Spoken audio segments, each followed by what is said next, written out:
with J class. For today's discussion, we're going to talk about J, power rule of integration. The power rule for integration provides us with a formula that allows us to integrate any function that can be written as a power of x. So, for example, we have the integral of 2x cubed dx. So our a here is the 2 for the first term. Then n is equals to 3, the exponent. So the integral of 2x cubed dx is equals to 2 over 3 plus 1 times x to the power of 3 plus 1 plus c. So always remember, class, that c is constant. Then 2, 3 plus 1, 4, so 2 over 4. Then x to the power of 3 plus 1 is x to the power of 4. Bring down the plus c. Then 2 divided by 2 and 4 divided by 2 is equals to 1/2.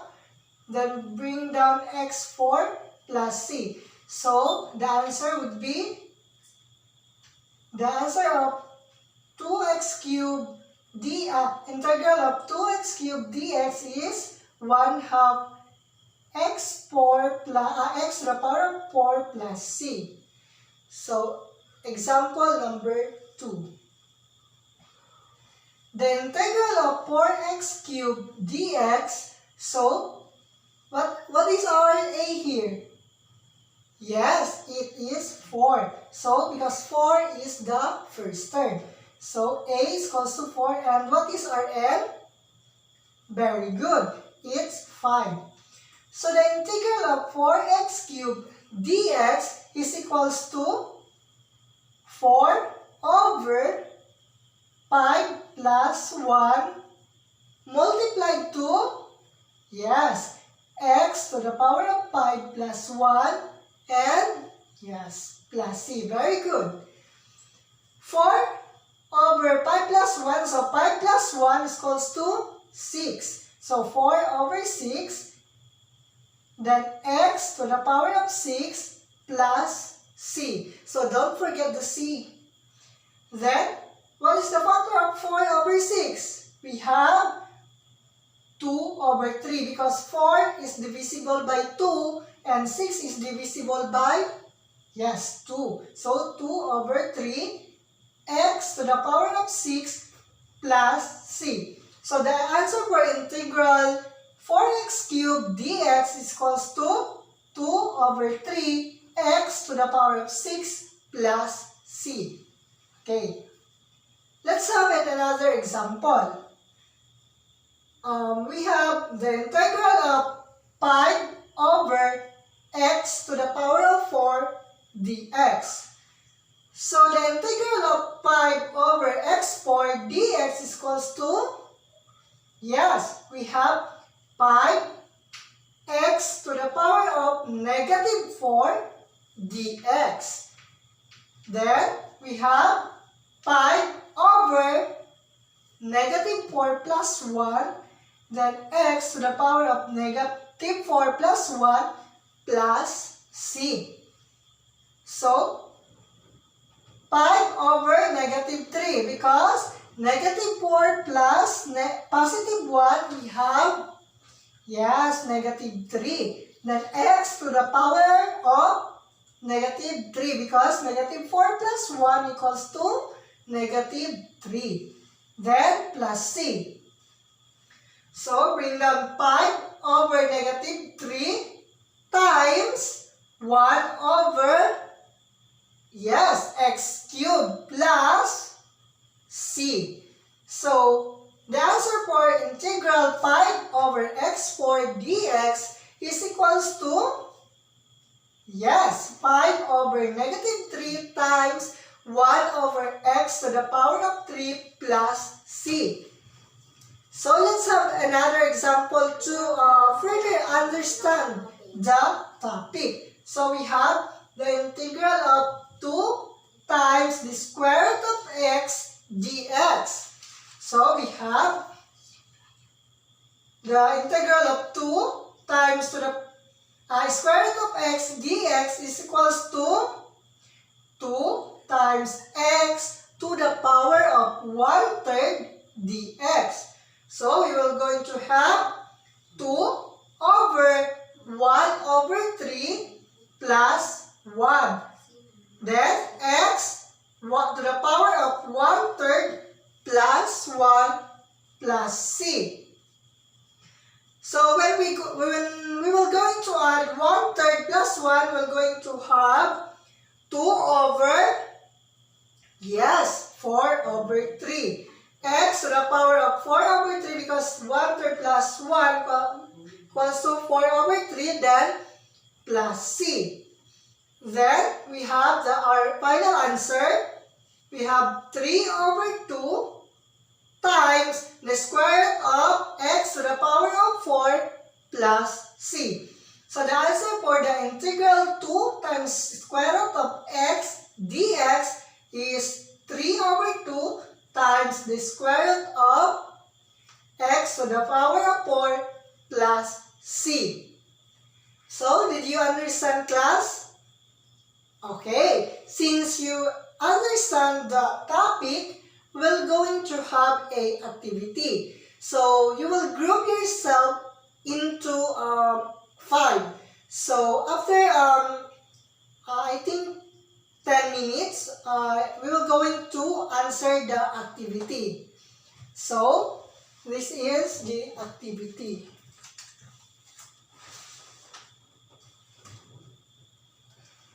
Okay, the direction. Solve the following integrals and show your complete solution. So number 1, we have the integral of square root of x dx. Number 2, the integral of 2 times the square root of x dx. Then number 3, the integral of 4 times square root of x to the power of 4 dx.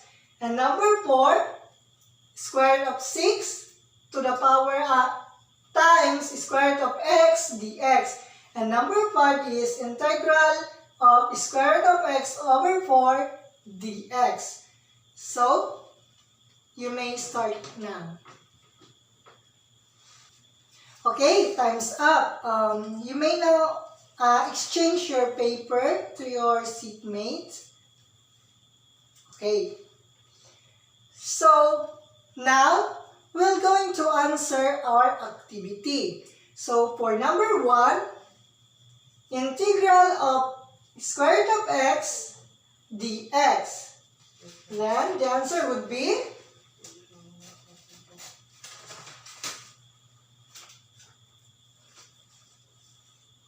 1 over 1/2 plus 1 times x to the power of 1/2 plus 1 plus c.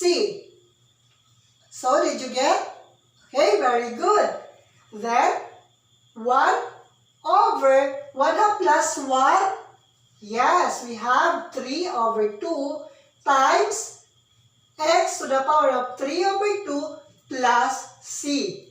Then, 1 over 3/2, we have 2 over 3 times x to the power of 3 over 2 plus c. Then, 2 over 3 times square root of x cubed plus c. Who got the correct answer? Okay, very good. Let's clap our hands. So, for number 2, we have the integral of 2 times square root of x dx. So, the answer is,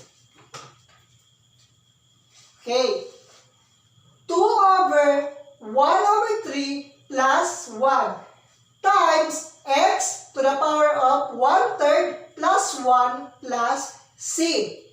Then, 2/1/3 plus 1, we have 2/1/3 plus 1.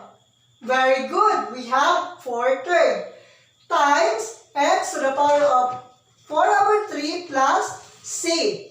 So, our final answer is, yes, 3/2 times the square root of x4 plus c. We get the correct answer. Okay, class. Very good. It seems you understand the lesson. Then, number 3.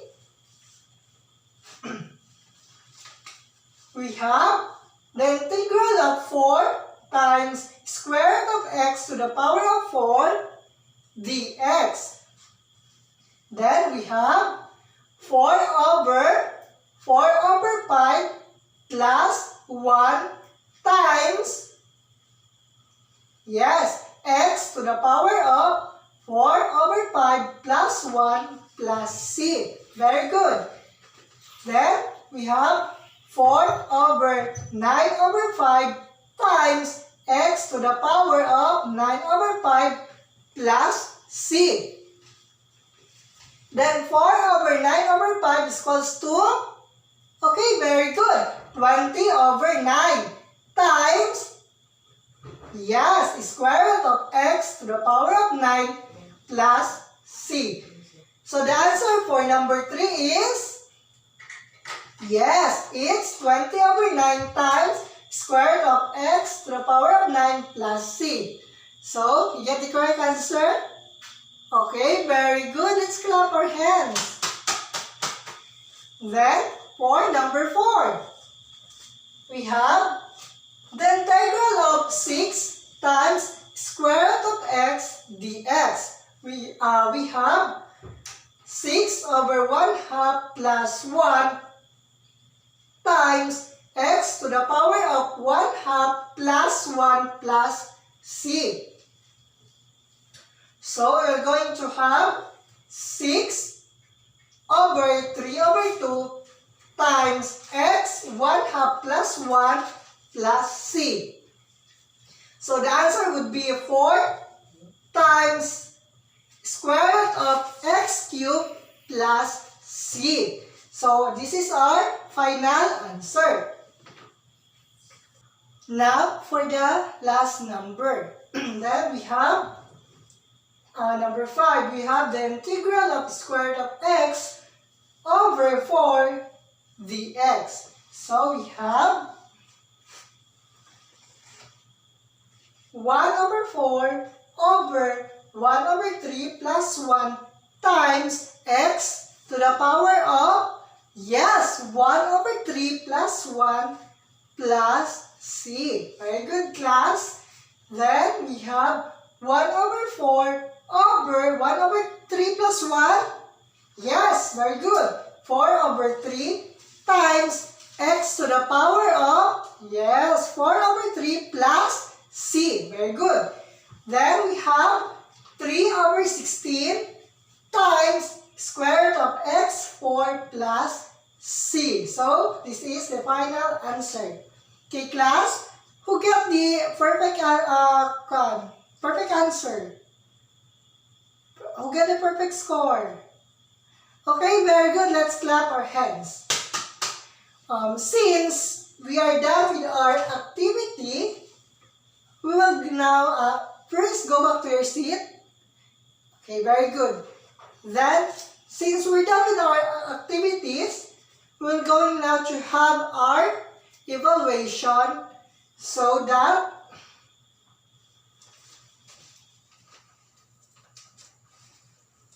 okay, here, this is our evaluation. Direction. Solve the following integrals and show your complete solution. So, number 1, we have the integral of 2 over x to the power of 9 dx. Then, number 2, in the integral of 3 over x to the power of 5 dx. Then, number 3, the integral of -1 over x to the power of 2 dx. And number 4, the integral of 6 over x to the power of 5 is dx, and number 5, the integral of 4 minus 1 over x squared times dx. So, we have 5 items for our evaluation. So,